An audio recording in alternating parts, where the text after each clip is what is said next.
You ask Tiger to calculate. This deals with linear inequalities with one unknown. The final result is x equal or greater than -5. Let's solve it step by step. Group all constants on the right side of the inequality. Subtract 34 from both sides.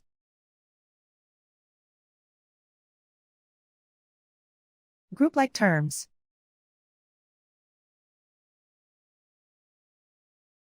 Simplify the arithmetic.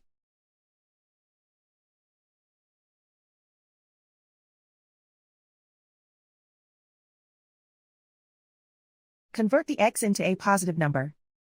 Multiply both sides by -1.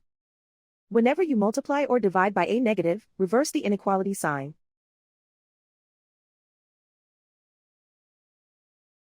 Remove the ones.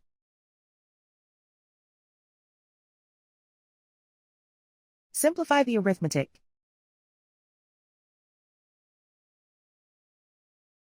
Plot the solution on a coordinate grid.